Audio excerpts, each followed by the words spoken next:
since we're having a history of almost 35 years, I can surely give you many examples of professions or careers that dancers have gone into. And by now I can say that basically in every sector of the professional field, you will be able to find an ex-dancer, whether that is a construction worker or a real estate agent, a beautician or an accountant. I think in all fields of the professional life, you can find former dancers. Of course, you see an emphasis of people who are interested in professions that I would call one way or another way related to the dancing career. And I'm not just talking about a career as a choreographer or as a dance teacher, but I'm also talking about professional directions where there's the same appeal on the skills that dancers have, the skills and interests that dancers have. For instance, the field of photography and film is quite a popular sector where dancers show an interest for, which of course is related to the profession because they are thinking in beautiful pictures, and in general, the visual arts is a field of interest which is specifically more interested for dancers. Another area of professions where dancers show interest in is all the professions that have to do with something to do with the body. Either that could be physical therapy, but that could also be massage or things like gyrotonics instructor or Feldenkrais instructor. All those professions that are related to the way the body functions and what people can do with it and how to prevent injuries and how to improve one's health. In addition to that, we have directions like dance therapy, where people have an interest in. But again, also in other directions, we have, there's also a particular interest in the field of law. We have relatively a high number of people who want to study law. So people become a lawyer, but we have now 2 judges. So they had, after their dancing career, they studied law for a couple of years and then finally became a judge or a lawyer in a law firm. Another example, which is quite often mentioned, is we have 2 airline pilots. So 2 people who make a career change from stage to an airplane, which is quite a huge step for a dancer to take.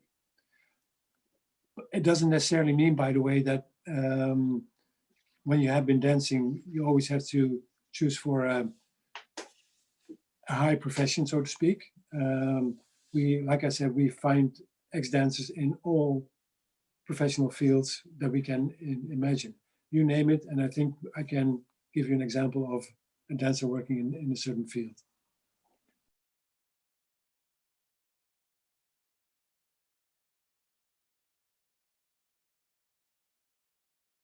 To consider a career transition successful, I think you can relate that to the speed that people are able to find a job after they have finished their studies. In our experience, most of our dancers, and I'm thinking some in percentages in between 80 and 90%, 80 or 90% of the dancers who have finished their studies, they're able to find a job within a year after they have graduated. So they got their diploma in the new profession. So in that sense, the number of people that go through our program, they're overall, I'm not so worried about whether they will have success or not. An interesting phenomenon in that respect is also that we have a relatively high number of people who graduate with honors. So their results are in average a little bit better, I guess, than the average person who would follow a certain education. this is not so much to the merits of our program, but that's because the dancers themselves are very disciplined, ambitious people with a very professional and very kind of working attitude that helps them beforehand a lot in making a successful transition.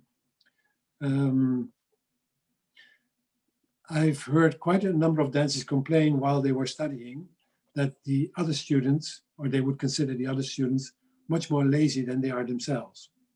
And that's just because dancers are so used to work so hard and know how to focus on the result that they have to book, that is in general not a worry.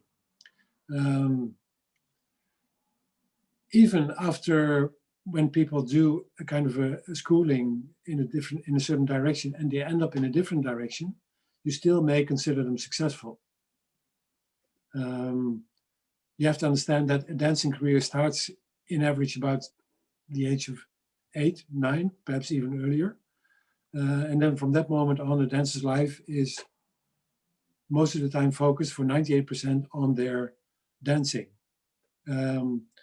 Paradoxically, that's also required to become successful. You have to be competitive to make sure you can reach the high level that is illustrated for the art of the dance.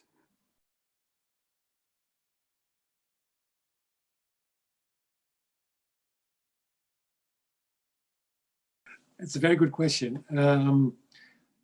In average, we encourage people to pick up courses next to their dancing career. And we try to support them while doing that. Reality is that most of the dancers' jobs is a 24/7 job. So the possibilities for them to study next to their dancing career are limited. Although, and therefore also the choice in options that you have to study, that you can study next to your dancing career, that's also limited because most of the courses that people do are correspondence courses, because that is how they can organize that in their own time. And there's no certain deadlines to be met because you can organize it the way you want. Those kind of courses are potentially the most obvious ones that people can do next to their dancing career. Some people pick up a course from the Open University and they study for 4 or 5 years before making the actual career change and stop dancing. So some people prepare them already while dancing, but the majority of dancers retrain after they quit dancing. As I mentioned earlier, I think a dancing career in itself is really demanding and it's also very specific.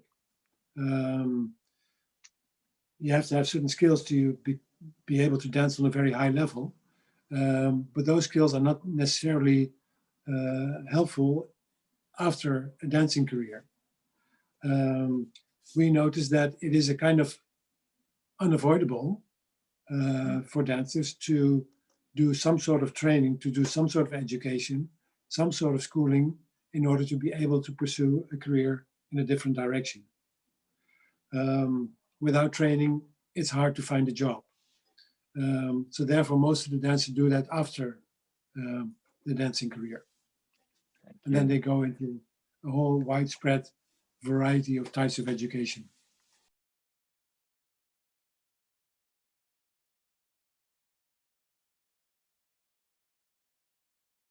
Our program offers basically 2 possibilities. On the one hand, it's career guidance. So what we do is offer the possibility for dancers to come to us and to discuss their career options. They can do that while they are still dancing. So we do that to give them an opportunity to prepare themselves and to sort of explore the possibilities that they think would be realistic or could be realistic after their dancing career.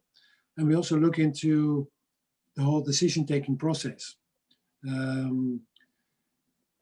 When I talk about career transition, I think it's very important if you want to have a successful career transition, that as a dancer, you have to really stand behind your decision.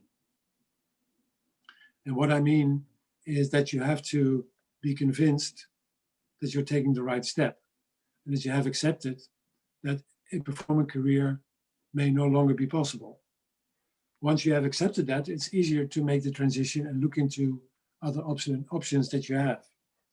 It's a bit like having a boyfriend or a girlfriend. If you finish a relationship, you cannot immediately make a transition to another relationship. You don't step from one boyfriend to another boyfriend, or from one girlfriend to another girlfriend. So you have to take a little bit of distance. And like I said, it's important to be behind that decision.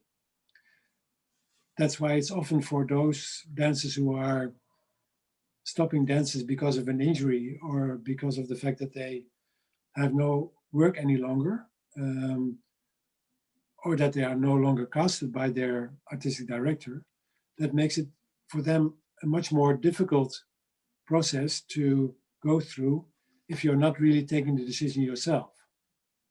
If you take the decision yourself, and you take the direction in your own hands, so to speak, then chances on a successful career transition are growing a lot more than when you are, what I would call, are forced out or pushed out of the profession, if you know what I mean. It's hard to separate the decision to quit dancing and to think about the following step, and to see that without the person who is behind it. I understand, yeah. So we do offer the guidance, and people can come to us to ask about the opportunities that they have, and we will help them as best as we can. And once they have an idea of what they want to do, and they may even have an idea about a specific course or study, we are fortunate enough to be able to financially support them as well. So we, in that sense, we offer the full package, if you could say it that way.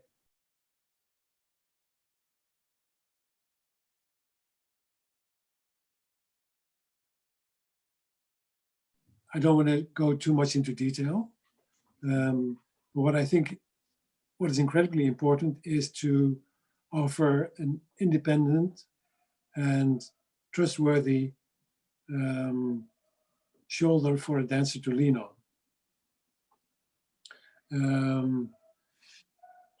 My approach is very much being aware of what the process more or less entails, and offer as much